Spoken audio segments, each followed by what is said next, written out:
This is question 3 from the 2011 Step 1 paper. Right, so prove the identity for sine theta third pi minus theta, and the sine third pi plus theta is sine 3 theta itself. Okay, so how can we prove that? Well, we start from the left hand side when we prove identities, right? So we do LHS equals to, okay, so it might be a good idea for us to use compound angle formula, isn't it? So that would be 4 sine theta and sine pi on 3 cosine theta minus cosine of pi on 3 sine theta. Yep, and the next bit we still have to multiply by sine pi on 3 cosine theta plus cosine of pi on 3 sine theta. Okay, fine.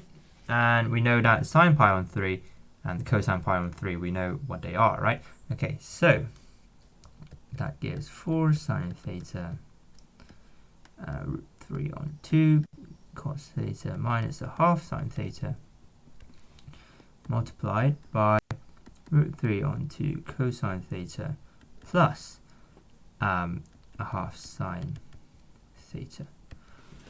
Alright, so what's happening there? So it's an a minus b times a plus b expression there, isn't it? Okay, so we know that we could essentially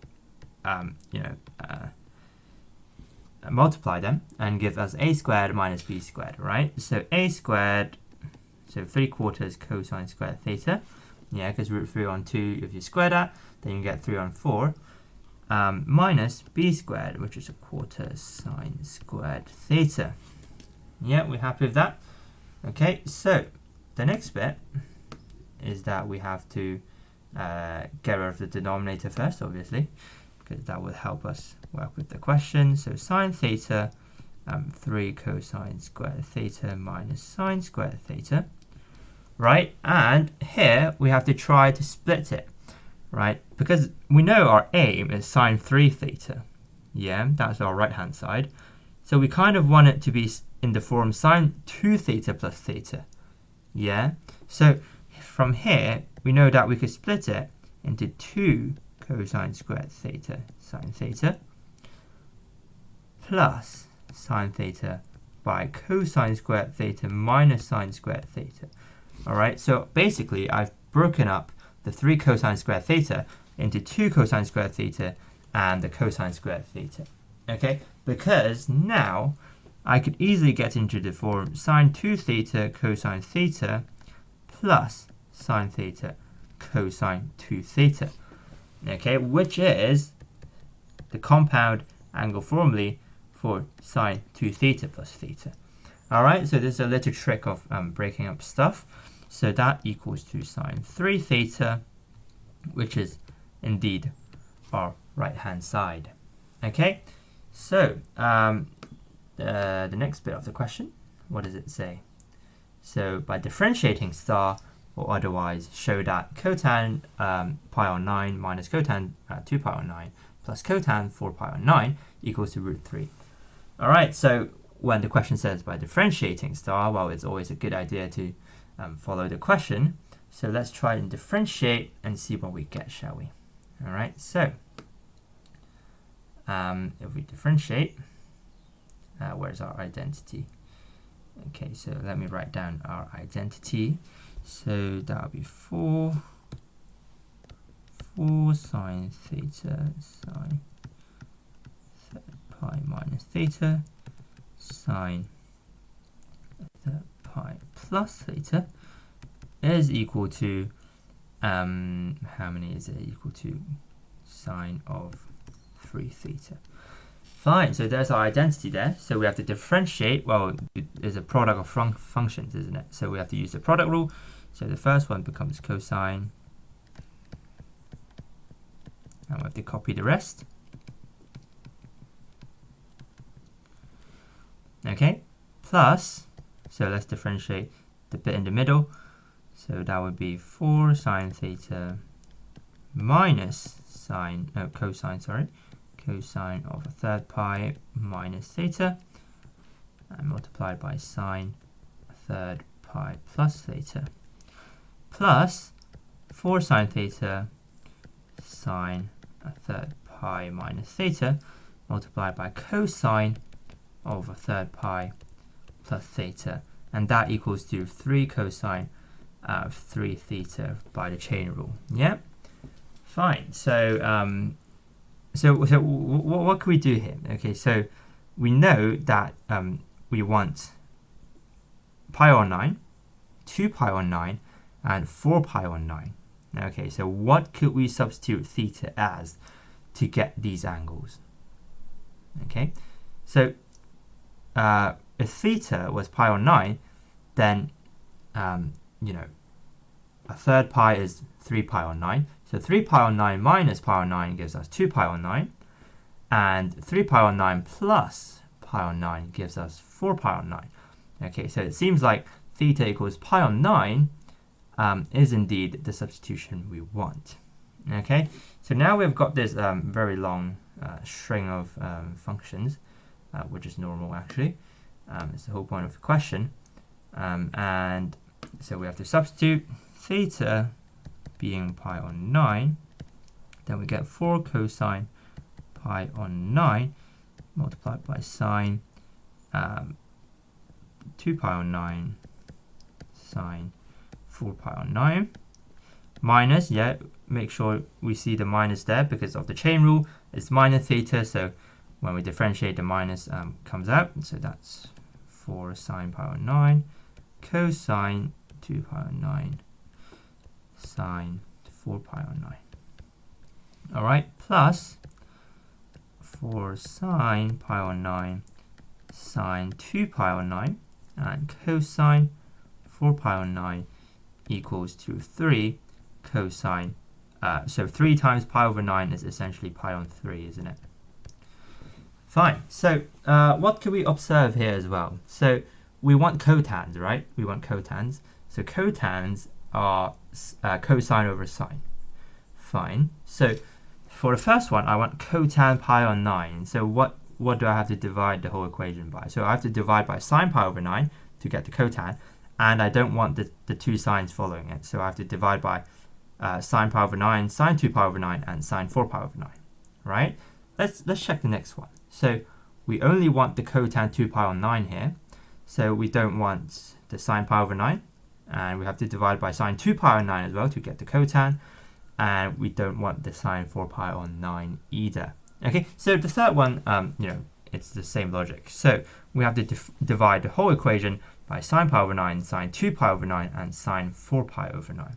Okay, or maybe divide by the 4 as well. Okay, so let's do it in one step, shall we? So that's cotan pi over 9 minus cotan of 2 pi over 9 plus the cotan of 4 pi over 9 equals 2. Okay, so do this slowly and steadily. Okay, so 3 cosine pi on 3 divided by 4 multiplied by sine pi on 9 sine 2 pi on 9 and sine 4 pi on 9.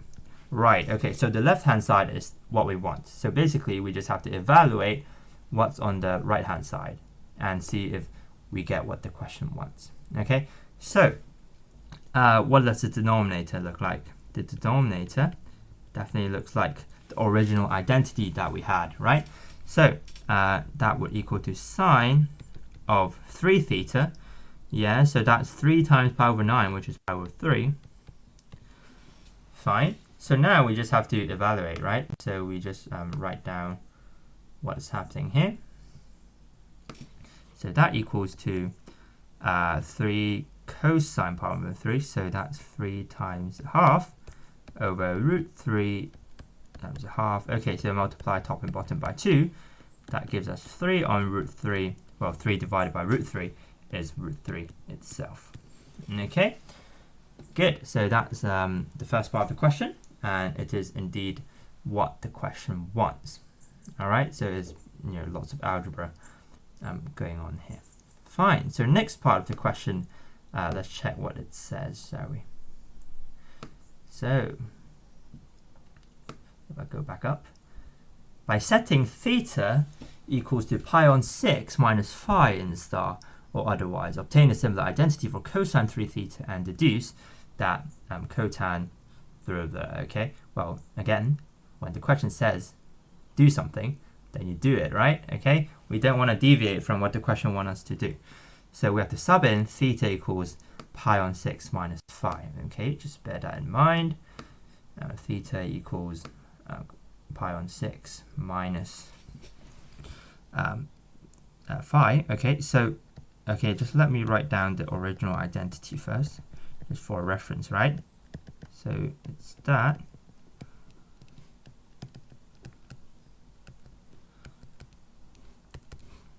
equals to sine of 3 theta. Fine, and we have to make the substitution of theta equals pi on 6 minus phi. Okay, what do we get here? So we get 4 sine 6 pi minus phi. Okay, multiplied by sine. So what is going on here? So that's pi on 3 minus pi on 6. So that's pi on 6 plus phi. Yeah, I'm happy with that. And the last bit would be sine multiplied by how many? That would be a half pi, because there's a third pi plus a sixth pi, right? So half pi minus phi equals to sine of 3 lots of 6 pi minus phi. Okay, so how do we normally transform sines into cosines? All right, the formula that we always use is that cosine of, let's say, some alpha equals to sine of half pi minus alpha, right? Because, you know, it's a relation that we always use. Fine, so how can we use this relation here? So obviously we have to write each function in the form half pi minus something, right? So let's do that. So that's 4 sine, okay, I have to half pi subtract something. So half pi subtract, I have to subtract a third pi, right? Because half pi minus a third pi is pi on 6. Okay, and I have to plus phi, remember, because the minus is outside of the bracket. Yeah, so you have to put a plus here instead. Okay, and the same logic follows. So that's a half pi minus the third pi. But this time it's minus phi. Okay, again, because minus minus gives us plus. Okay, and the last one would be sine of, well, it's happy. Okay, it's just a half pi minus phi itself, so we don't have to change anything, which equals to sine of half pi minus 3 phi. Okay, I just expanded the brackets there. Fine, so now we could transform everything into cosines such that 4 cosine a third pi plus phi, cosine a third pi minus phi, and cosine of phi equals to what? Equals to cosine of 3 phi. Okay, so we exactly replicated the identity that we had with the sines, right? Okay, so the next bit of the question was telling us to get an identity for cotan. Okay, so from the two identities that we have, okay, so if I scroll back up a bit, from the two identities that we had from sine and cosine, what do we know? Okay, so we could see that's the sine identity and that's the cosine identity. We want cotan, right? And cotan is cosine over sine. Okay, so it's a wise thing to divide the identities, isn't it? Okay, so now we get cotan phi, cotan a third pi minus phi multiplied by cotan of a third pi plus phi equals to what is it? Cotan 3 phi. Okay, well, it doesn't really matter if you use phi or theta, right? Because phi or theta are basically dummy variables in the identities. Okay, so it doesn't matter what variable you use. Okay, so don't be afraid to say, oh, cosine phi and sine theta are different things. You can't divide them. Okay, and that's not true. Okay, because those are just dummy variables that we're using here. All right, so we have done that. So the next bit, let's see what's happening in the next bit. So we've found the identity for cotan, and the next bit, the cotan bit, is done. So the next bit, show that cosec of pi on 9 minus cosec of 5 pi on 9 plus cosec of 7 pi over 9 equals to 2 root 3. Okay, so we could see that this really looks like, you know, the thing in part 1, doesn't it? All right, so in step questions, we always try to look at previous parts, right? So here, we would want to try to replicate what we did in part 1 and try to solve this in part 2, don't we? Okay, so let's try replicating it. So part 1, when we after we got the identity, it says by differentiating star. Okay, so we might want to differentiate the cotan identity, don't we? Okay, so let's do that first. All right, and see what we get, and we'll go on from there, shall we? So if we go back down, it's quite a long question. So we differentiate the cotan formula here. Okay. So what do we get? Okay, well, in the question they use theta, so but let's keep our phi's. Okay, again, it's a dummy variable, it doesn't really matter. Okay, so if we differentiate, then we get, so cotan differentiates to minus cosec squared. Yeah, so minus cosec squared phi, cotan a third pi minus phi, cotan a third pi plus phi. Okay, again, we will get a very long equation. All right, we will get a very long equation. So, and we do that again, so we have to do plus the cotan phi of minus cosec. Yep, again, it's the chain rule, right? So we have to put the minus outside.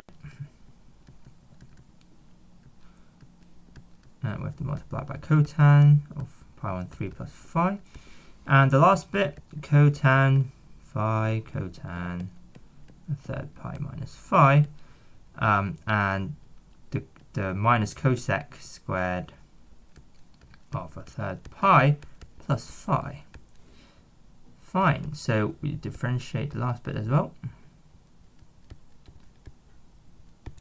Yeah, okay, well, again, it's a very long thing, and you just have to do product rule 3 times. Okay, so now what did we do last time? Okay, so we divided by the signs last time, right? We divided by the signs, and we could isolate some. We found out some cotans out there. Okay, so this time we're working with a cotan. A cotan identity. Okay, in part 1 we're working with the sine identity. Okay, so if we were working with the sine identity and we divided by signs, it might be a good idea when we are working with a cotan identity to divide by cotans, right? Okay, so let's see what we get here. We divide by cotans, shall we? So we now have minus cosec squared phi divided by cotan of phi, right?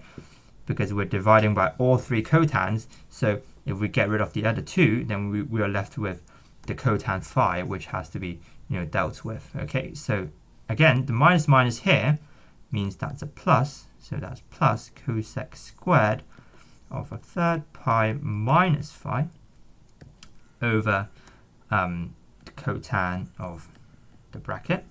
So by the same logic, yeah, we're left with that, and minus the cosec squared of a third pi plus phi over the cotan of that as well, which equals to minus 3 cosec squared 3 phi over, well, over the 3 cotans that we just divided by. Yeah, I think that should be okay. It's just a long formula. Okay, the algebra isn't that hard. Fine, so let's think about what is cosec squared phi divided by cotan phi. All right, so just a little note here. So cosec squared phi is essentially 1 on sine squared phi, and you're dividing by cosine phi on sine phi. So essentially, what is that? That's 1 on sine phi cosine phi. Fine, so that's 1 on sine phi cosine phi. And what do we normally think about when we see a sine phi and a cosine phi multiplied together? Okay, we would think about the double angle formula of sine, right? Because that is essentially equal to 1 on a half sine 2 theta, isn't it?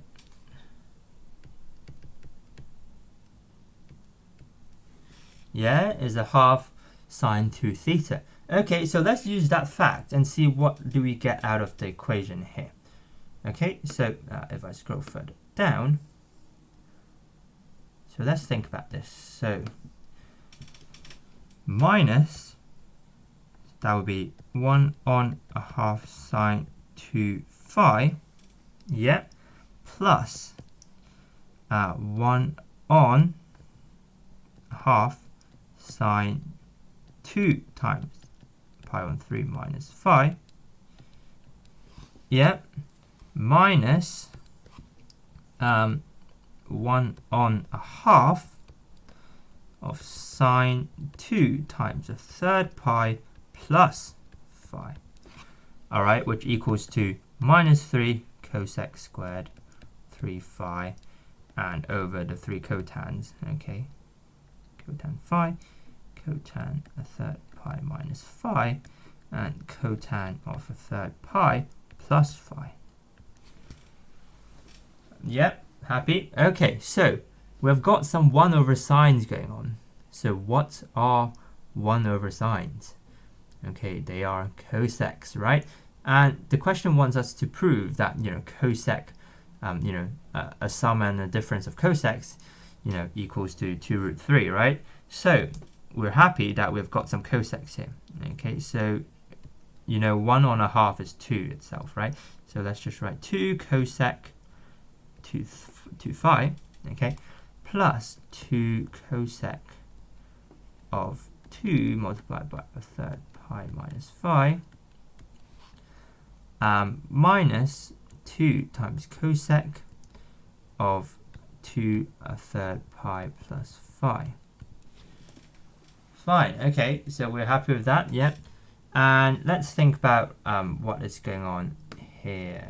Okay, so let's expand the brackets as well, because why not? Okay, and I have to write down the right-hand side of the equation as well.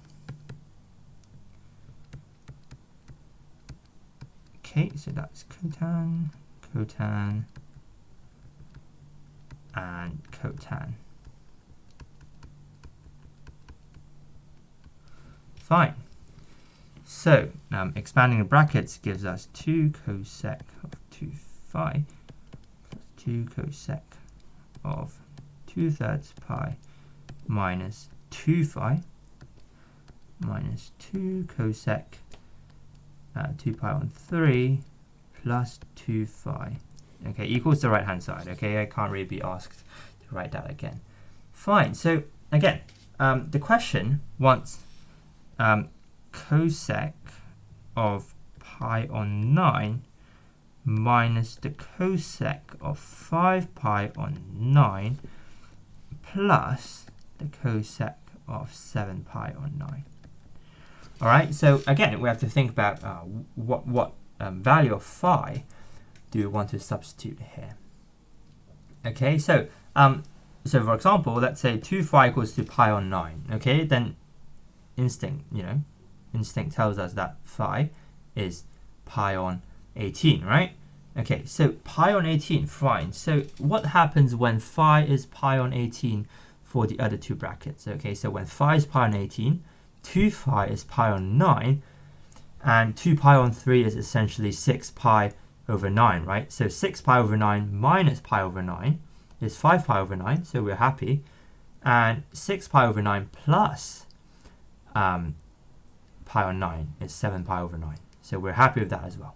Okay, so if we did that, then we're basically dividing the equation by minus 2, right? And we've subbed in phi is pi over 18. Okay, so that equals to minus 3 cosec squared 3 times pi over 18 over, and we divided by minus 2, so remember, write down the minus 2, minus 2 multiplied by, and we have 3 cotangents multiplied each other, right? We've got 3 cotangents. So if we look back up here, the 3 cotangents multiplying each other is basically cotan of 3 theta. Okay, and remember, our theta, well, or phi, now is pi over 18. So we're basically using cotan of 3 times pi over 18. All right, so here we could write this as the cotan of 3 theta, so 3 times pi over 18. Yep, happy. So that equals to the minuses cancel, so that's 3 on 2, and again cosec squared divided by cotan, as we established before, okay, is 1 on a half times sine 2 phi. Okay, well, what is my phi now? My phi is 3 times pi over 18, which is essentially pi on 6, right? Both of these are pi on 6. So pi on 6 times 2 is pi on 3. Yep, I hope that's okay. So if we know that that's pi on 3, then we have to establish that that would be 3 on 2. So the half goes top over root 3 on 2. Okay, so we could cancel out some stuff. Okay, so the 2's cancel out here, and we're left with 3 on root 3 on 2, which is 6 on root 3. Yeah, multiply top and bottom by 2. 6 on root 3 would be 2 root 3, isn't it? As required in the question. Good. So this question really teaches us how to, replicate that what we used in part 1 to solve the question in part 2. All right, it's a pretty long question, but it's relatively easy. It's just very long manipulation of algebra and trigonometric functions going on. Okay, right, so that's the question.